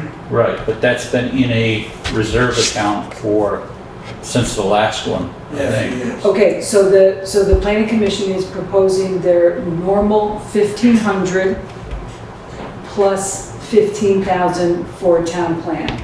That's the proposed budget for fiscal year 25? Right, so you just need to set aside 10,000 in round figures Okay, now. I'm asking what the proposed budget is from the planning commission. It's the normal 1,500 plus 15,000? Yeah, Okay. Just so we're all clear. you don't have to raise 15,000 because we already have some in reserve. So then why are we proposing 15,000? Well, that's what I'm relaying that they're charging us. But you have to raise about 10, you have to add about 10,000 or 9,000. Okay, so the proposal is for $1,550 for your normal operating budget. And what are you proposing for the town plan proposed? Is it 15, is it 10? No, what it would be is, it would be $15,000 that Wyndham Regional has agreed to do the town plan. I understand that. What are we putting in the budget lines? We've got 6,800 in a reserve. I So it would understand be down to 10,000. that. That's what I'm asking. Yep. Is the planning commission proposing an additional 10,000, or are you proposing an additional 15,000? We'll be happy with 10,000, So we are, just so because we we're already all on have the record. other 6,000. Yeah. Okay.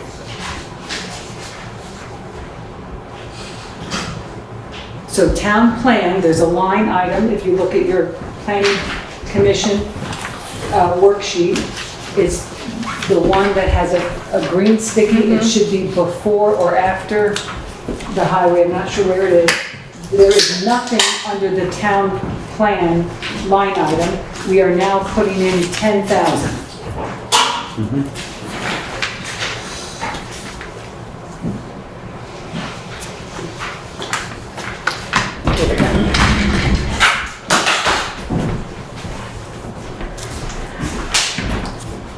So that's going to affect the general numbers, right? That and the highway, if we need to come up with final numbers for the select board to vote on.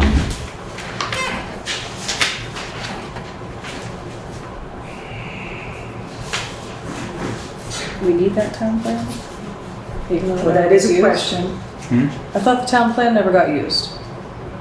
That is a question that was There's raised. three that they all say the same thing, pretty much. So why are we doing it?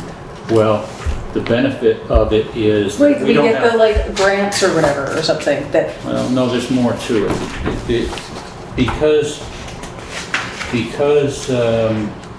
we don't have zoning. There's only one way we're on the table for any project that comes up. I think that you were the one, John, that told me about the wind project, that they Yes. wanted to stick it, and we would have had no voice in sticking those wind towers all over the place except with the town plan. without the town plan, so. And then there's a lot of other things that it benefits. So, We've just not taken advantage of it over the years. that Whose they've- job is we're that? talking about capital fund. To the planning? Ours? Well, some of it's the planning commission, some of it's other entities in town, but there's been no constant effort to hold people feet to the fire on it. You know, we've got a designation, we've got 2 designations as historical districts here and in West Townsend. Nothing's been done with it. No grants have been applied for. Planning commission? So, Honestly, what we need is a grant writer, and they're very expensive, at least the successful ones. okay, so if you look under the new number, the Steve new, used to write grants? for the highway. For that, right. Yeah. So if we now have a new number for the planning commission, which is $11,550. I'm changing it also on this chart that was given to you. Under planning commission, it's now $11,550. We will have to add up the new numbers for you to vote on tonight.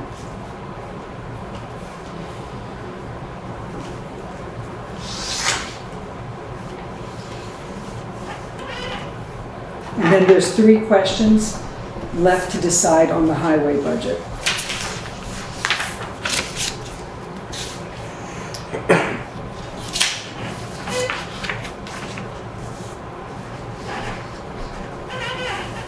I believe the new total on the general fund budget, the chart that says fiscal year '25 proposed budget is no longer $596,510. It is now, with the planning commission's new budget, $606,510 as the new total for the general fund.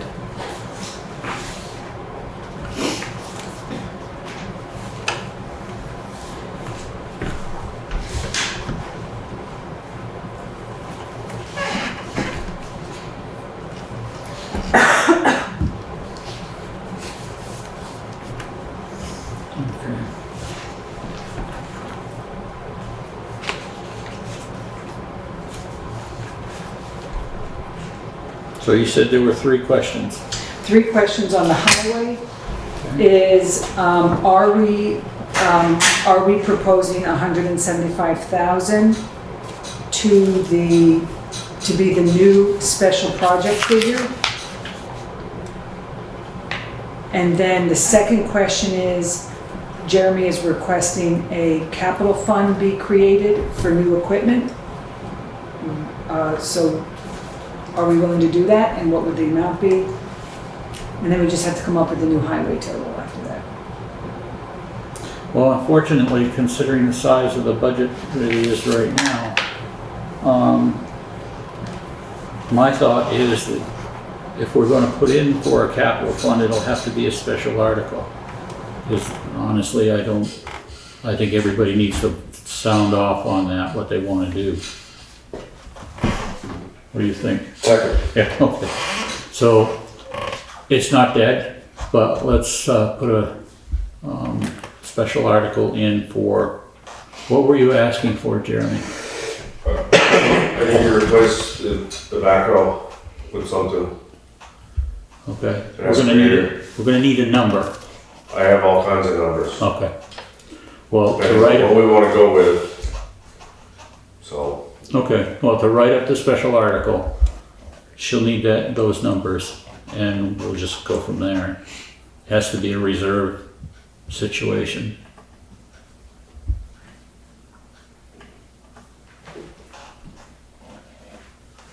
and not only that, the grader's gonna be due soon too, so.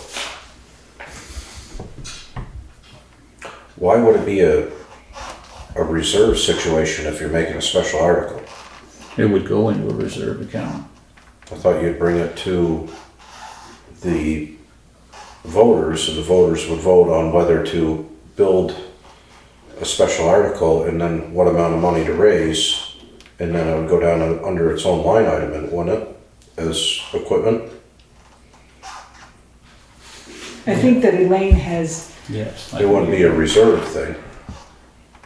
Only if we were carrying it forward. I mean, if we're going year after year with it, then we need it to be reserved, otherwise it'll wipe out. right, So if they. I understand that, but You're more right. I think that it'd be the same thing as like what we've done with the fire truck, same thing as we did with the bridge, as far as you put set amount of money into that, That's which where would the be reserve- similar to a reserve, but it would actually be its own article, but it would build up over the course of time. Yeah, no, you're right.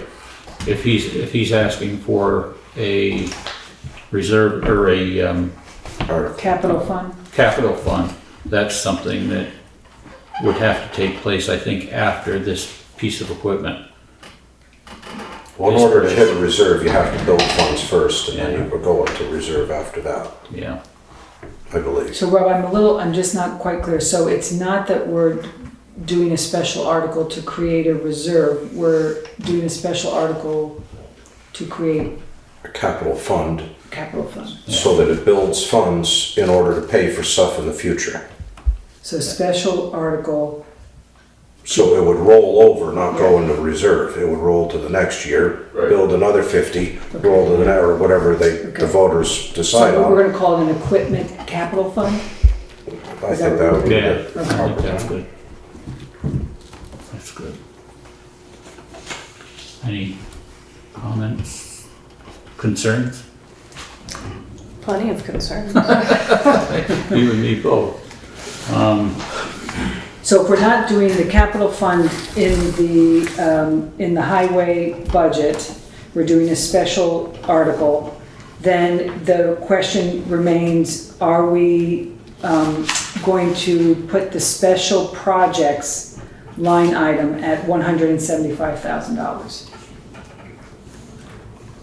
I think that's the only outstanding issue then, in order for us to be able to tally up. Seems like we have to unless we're questioning the whole project. I think we have to. Which I question the whole project, but that's just me. Okay, so two people have said 175,000. The other two folks on the select board?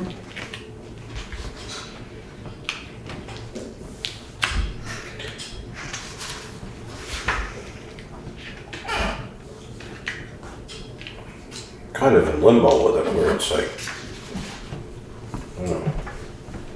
I'd almost like to see them hit the fundraising trail again and see if they could raise a few more funds to cover the parapets and some of that. And That would be a not- discussion to be Can had. I say something? Yeah. Please do.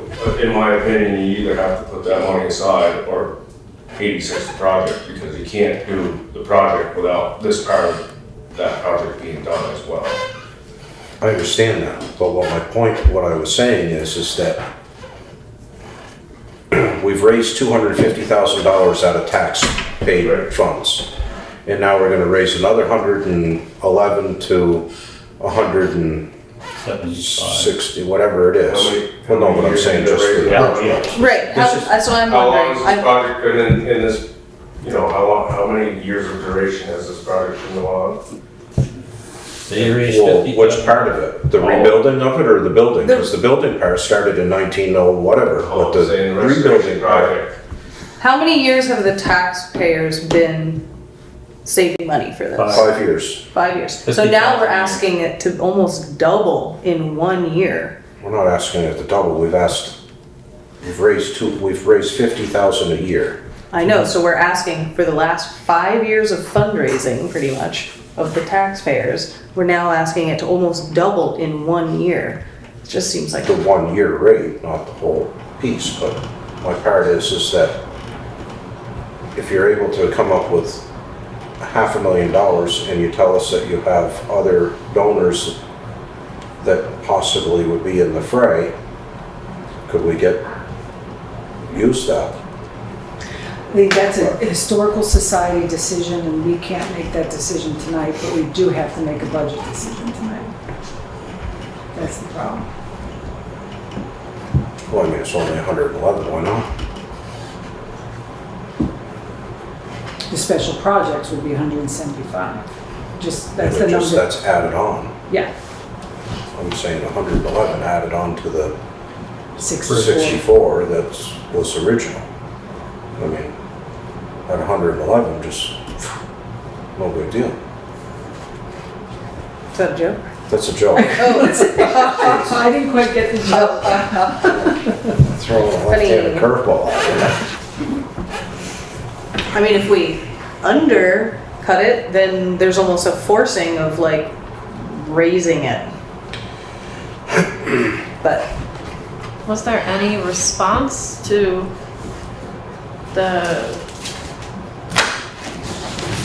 to Brian's proposal from the Historical Society so So far? Charlie's not in town. Did Lee say? And Lee, no, Lee said the town has to decide what they're doing with it. There was no,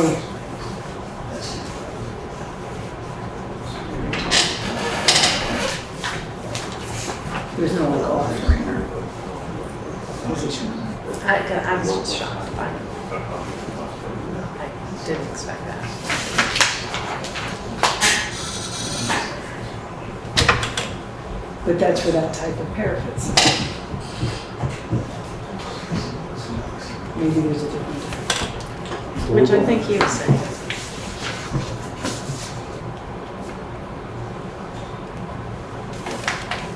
So without that money in the general fund, we're going up,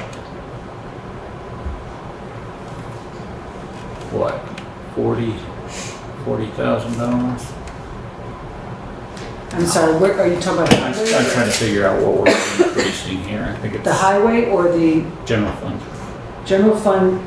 We increased it by $10,000. Oh, you mean the overall? Yeah. Oh. when we add I in did the figures. number. Okay. Where instead of a 10% increase, it's gonna be a 12% increase Okay.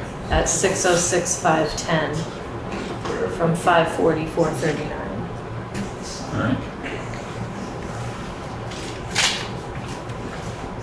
And then when we go to the highway department, That's what We don't know yet because we haven't made a decision about what the special projects number is gonna be. So you have to decide that number first and then we can do a new tally. well, at least some of the stuff we'd have to do regardless of the bridge get fixed or not. I mean, you'd probably have to do drainage, because what's left standing is gonna deteriorate.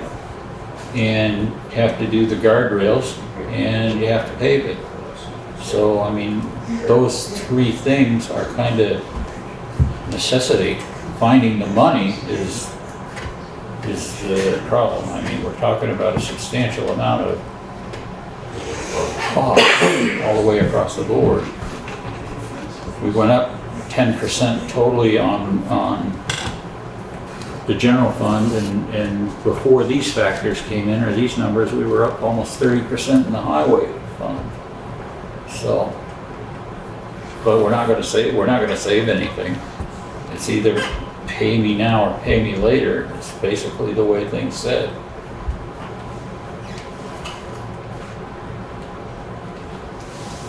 I mean, the people voted, they want the bridge, so this is the way it happens. There's not really any. If this is the proposed budget of the project that the people said yes to. I'm not sure that people said yes to these particular type of parapets, which is the big cost. So that there is a. But they gave the green light to the Historical Society to do what they deemed To do the correct. Right, and I guess. And so I'm questioning how historically accurate is a new bridge going to ever be from what it was? So I don't know, I just, That if you don't do the historical thing, then you lose the about bridge. half of their money goes away because of the Department of the Interior. Right. So.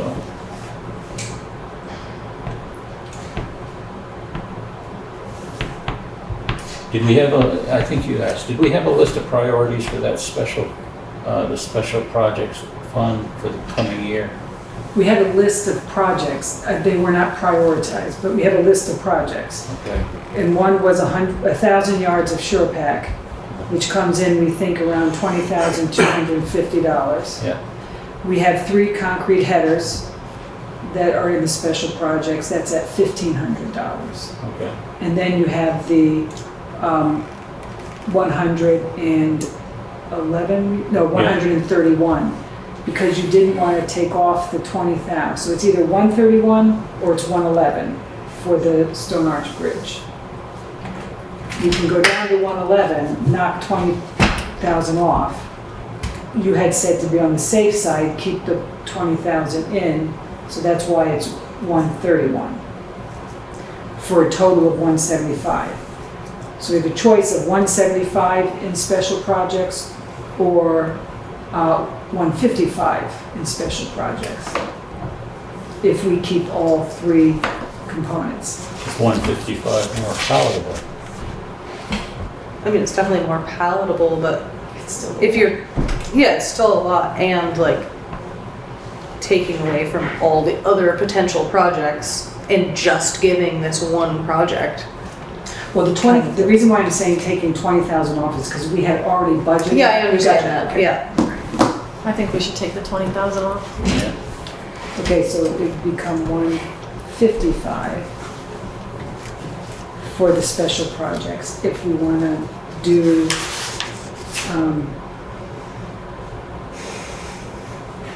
Take the 20 out that you had set aside for. Wasn't that for parapets and railings? it was just, we Yeah. had done 20,000 for parapets. Yeah. Makes sense. Well, overall, that's what what is the total number under highway with those changes? At 155? Yeah. So we take the 191, right? We take the 91.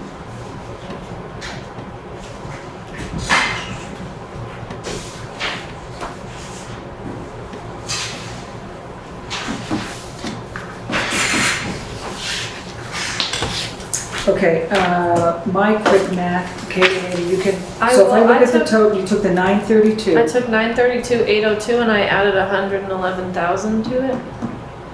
Yeah. Cause didn't this 932,802 already include $64,000? Includes the 64, Okay, which so- includes the 20 Okay, I had taken 932, 802 and added 111 to it, I can subtract 20,000 from that, if that makes sense. Yep, that's what I think. Okay.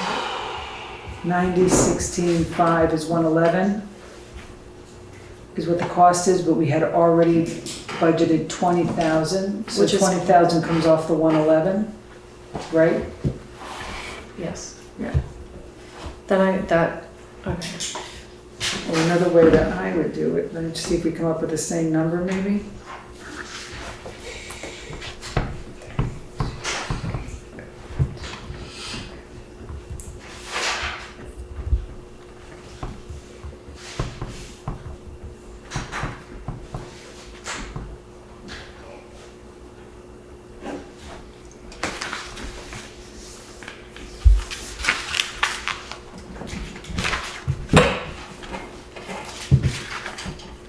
If you add the 111,000 onto the 932,802, you're talking somewhere around 11-12% to 13% above what we're already including additional 10% to the whole shoulder between the highway and the departments. Did you come up with this number? Yep. And it brings our percentage up from 29 To to 41. To 41. Yep.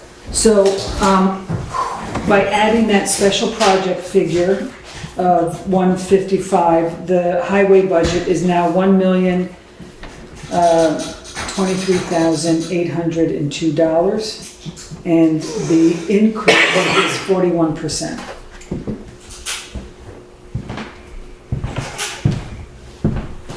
But we already have proposed, without that special project, an increase of 10% in our departments and 29% in the highway.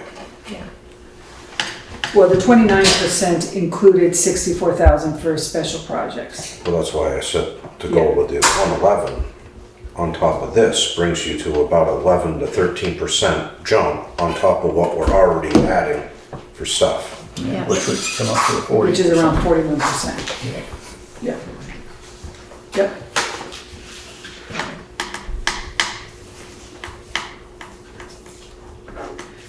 I think it's a little steep in my eye for my blood in 1 year.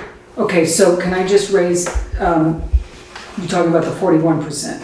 Yes, to do it all in 1 year, I mean, So can I just, where that 41% comes from, obviously is this special project fund, right? Because that's 155,000.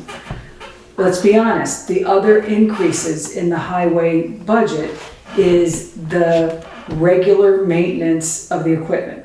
If you go through the highway budget, 29% includes that 64,000 for special budget, but it includes a dramatic increase in the maintenance of the equipment, because that has, for whatever reason, it was not budgeted. this 29% too is projected. This isn't guaranteed.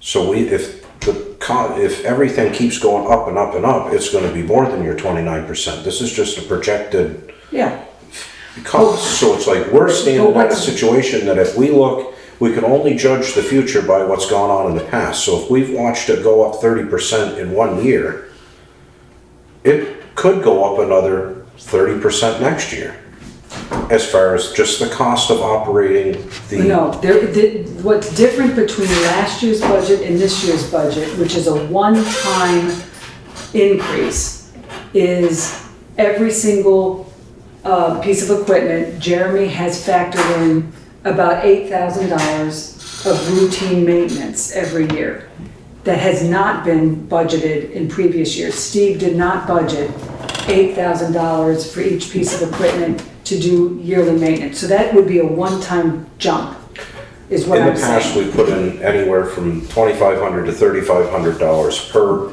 piece of equipment. Whether it was spent or not, it was raised. That doesn't cover the cost of cutting edges Hey, anymore. let me explain what I would get into. So if you put that in every single year, and then this year it goes up 30%, it stands the chance of going up 30% next year. So what my point Well, is, that would imply that cutting edges would increase 30% next year. Because cutting edges didn't exist in the budget before. So, they had to at some place in the budget. We not in didn't- the budget, maybe They in didn't give them actual to us cost. free. No, maybe in actual cost they existed, but we're talking budget items. Steve did not budget for that stuff. So then where was the money raised if it was never budgeted? Out of this surplus. If we spent the money, and I'm not even sure Steve spent the money. I'm not even sure he spent it. But if it was spent- The stuff we needed to maintain our rates. It would maybe come under, it would come under actual costs, but it didn't come under the budgeted costs. So that jump, there is a one-time jump. You know, he might have been pulling out of the materials and supplies line item. But my sand cost went up 30% this year. And my point of what I'm trying to say is that you went up 30% in sand this year. It could go 30% next year. That's the only thing that I was just trying to say. Right. But you guys are trying to cut the apple 25 different ways. No, I'm and all not. I'm saying just is pointing that- out, Rob, that there is a one-time jump in this year's budget because Steve did not budget for the maintenance of equipment in the previous, at least as long as, I've only been around 3 years or 2 years, so but in the 2 budgets that I've done prior to this one, there was no budget for that kind of maintenance. That's a one-time jump. Now, there will be other stuff that does increase every year, but this 29% does reflect a one-time difference. That's why I think what Connie's trying to say is the maintenance budget is a lot of what this jump is. Next year, it shouldn't. it wouldn't Unless- be jumping. Unless the cost of stuff goes to the roof. Unless inflation stays going the way that it is Right. what my point is. I mean, then what do? We It stop. can keep going up. I mean, just because we bought it this year and it wasn't bought the last year before that, doesn't mean that fuel's not gonna keep going up. No. Sand's not gonna keep going up, rubber's not gonna keep Right. going up, parts. Right, but every line item, and maybe I'm saying something that you already know, but every line item in the highway equipment has plow edge or whatever that's called, and chains, and a kit. Those kits. Service kits. Right. Those 3 things were not in the budgets the last 2 years that I've done budgets. Now, they may have an actual cost that shows up somewhere, but when you're talking budget and a percentage increase, every single piece of equipment, Jeremy has put those 3 things in, as well as tire replacement. Steve never budgeted for tire replacement on a regular basis. So those 4 things are new to the budget. Because they didn't exist in the budget before. They may have existed in actual cost, but they didn't exist in the budget items. Wasn't broken down so people could see what was wrong. No, it wasn't even accounted for. He didn't budget for those, from what I can tell. So that's new this year. So I don't know if that is, I'm just saying that that's a difference that would explain part of the 29%. Yeah. And what I was originally gonna say is, that is steep. So do we do that? Maybe we don't. Maybe we don't factor in those 4 items in the budget. I'm gonna be right back in the same boat, Right. you know?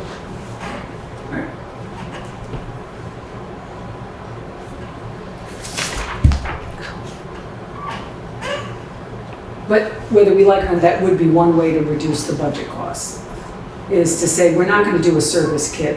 When for I every was single asked piece. about the whole entire thing to begin with, I said right off the bat that if you keep it within inflation, Yep. you're gonna be decent. And you're not gonna hear a huge hard time when you go to town hall. And at 30%, I think you kept it within, I mean, that's what the cost of business has gone up. And that's my only point of what I was just trying to say is that the 30% increase in the highway is the cost of doing business. Whether your cutting edges came out of a surplus account, or out of a cutting edge account, or out of the T5 account, or whatever it is, that's what it is. And they didn't give them to you for free, so they came from somewhere, whatever item it is. But my point being is that we stand a chance to see another 30% increase on the cost of doing business, no matter where the money comes from. So fuel might go up 20% or 30%, tires, whatever it is. The only thing that we can hope doesn't is the labor cost, or the thing that we might be able to control. The other stuff we can't control. But spending $111,000 on parapets and drainage on top of the 29% brings you now to a point of, like, if we do that every single year, we are going to tax ourselves, the ones that aren't multi-millionaires, out of the town. That's what my whole point is. And I wasn't trying to say that you guys were coming up with wrong numbers. I'm trying to say that the money came from somewhere. They didn't give us cutting edges, they don't give us tire chains, and they don't give us freaking kits for anything. So, any which way you want to cut the mustard, 29% is what that went up, 10% on the departments, and if you go up an exorbitant amount every single year, we're going to be taxed out of this place. So, we got to start thinking about it and figure out what's going to be the cost of just operating, and then what are the things that we kind of don't need. And that's why I said that it would be nice if the people that are willing and able to donate money towards the parapets and the drainage, if they could come up with it, that would be great. And if they can't, then obviously it's part of the project that needs to be done. But do we need to add another 12% onto what we already just went up to actually do that project? That's where the lump in my throat comes from, and I say to myself, where's the rubber meeting the road? And I don't know if that we can get that answer before the 17th, right? Well, it seems to me that, I don't know if we can get that, I don't think we can get that answer before the 16th, but it seems to me that we are kind of in a position on highway of, if we want to keep it to 30%, let's say, which is also high, but it's within the cost of inflation the last couple of years. If we want to keep it to 30%, we have a decision that we either say no to some of the budgeted line items on equipment maintenance, or we say no to this type of parapet design.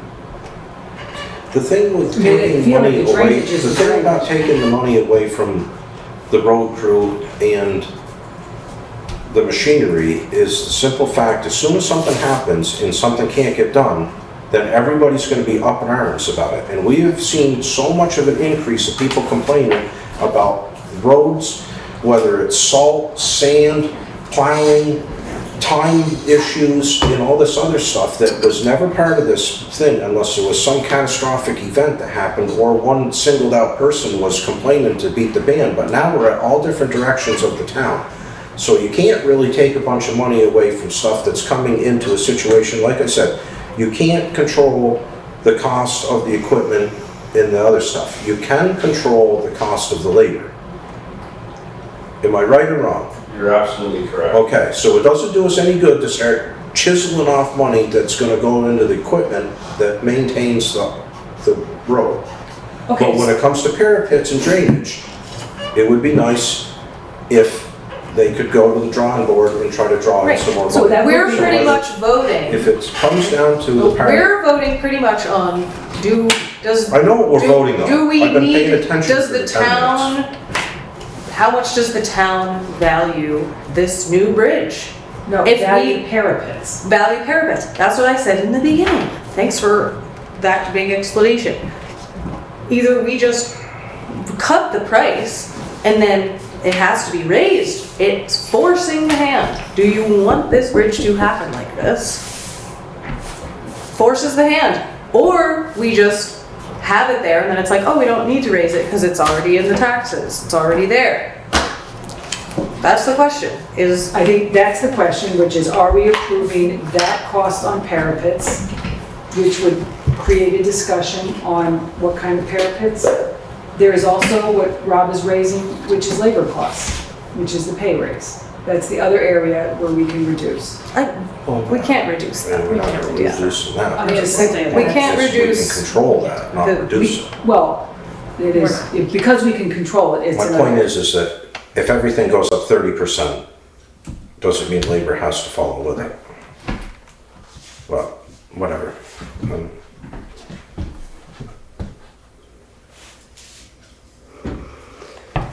Well, if 30% is the number we need to get to,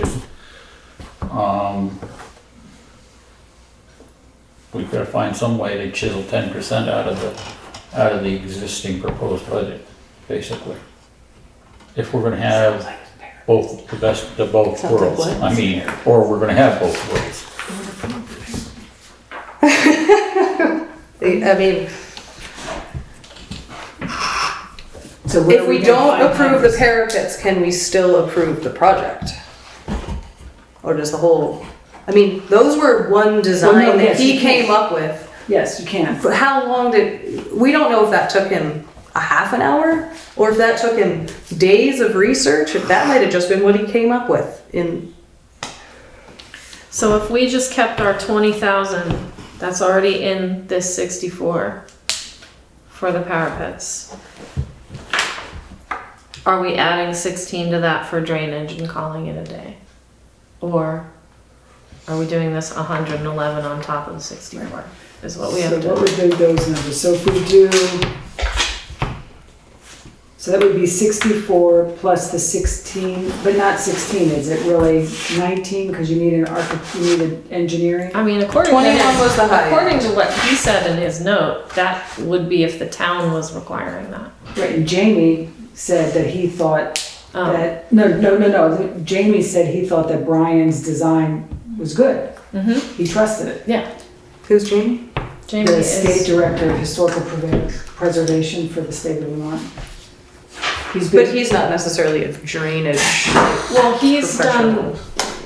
done like these large restoration projects on all different types of historic places throughout the state, and so he's kind of like, there's a lot of requirements for these National Park Service grants, and he's been like a liaison for us, and he's been making recommendations or proofreading things, and kind of like, He's also a stonemason. Okay, so that yeah. is. Okay. And so he was, it kind of, it helped a lot with like the language of things, and He's been very helpful. yeah, giving us like an understanding of what to expect from the expectations of the Department of the Interior especially. Okay, so if what I hear Katie saying is we take our budget of $932,802, that's the highway budget, which includes 20,000 for parapets. And then we add the 16 for the cost of the drainage, that comes to $948,802. Katie's gonna check my numbers and then figure out what we are at a percentage increase. So we're just taking 932,802 and adding 16,000. Yes, because that already included the 20%, the 20,000. 948,802. 948,802, and then what's that percentage?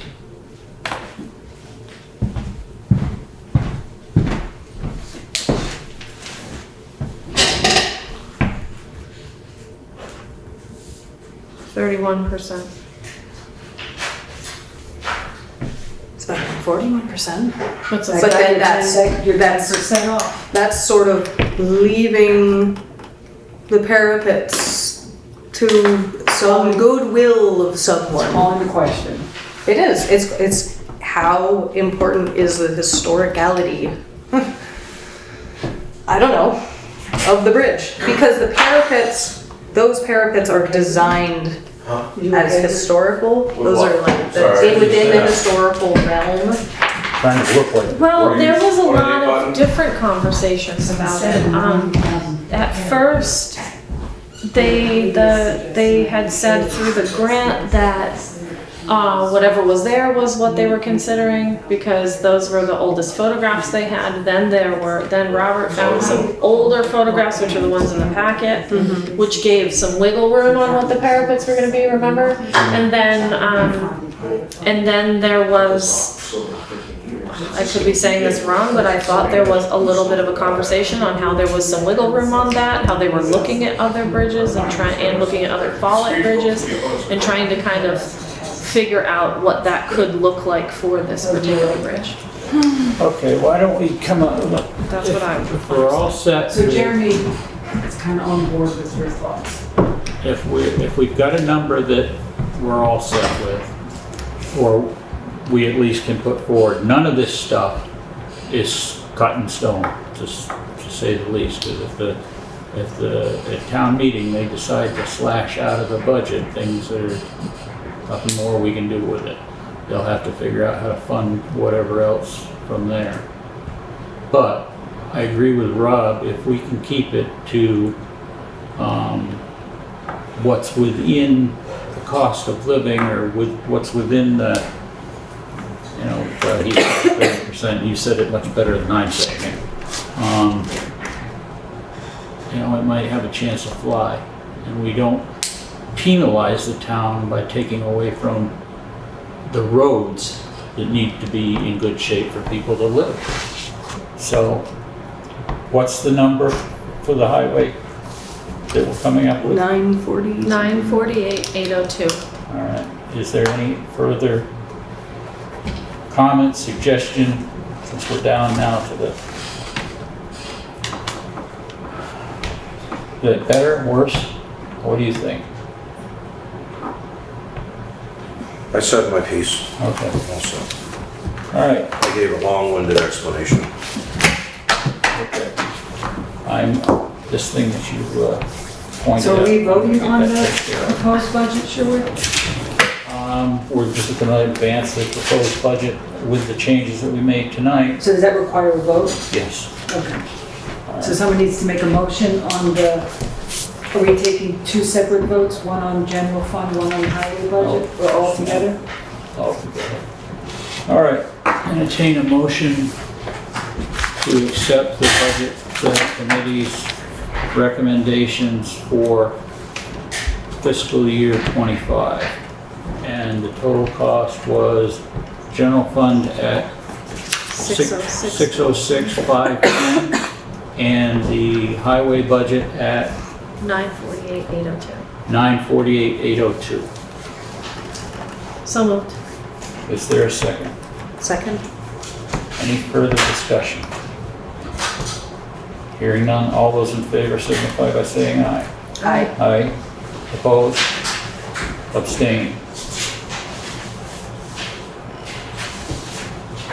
Are you invisible? Go on abstaining. Okay. 3, 0, and 1. Am I invisible? I don't think so. All right. So, motion to adjourn. So moved. Second. All those in favor? Aye. Aye.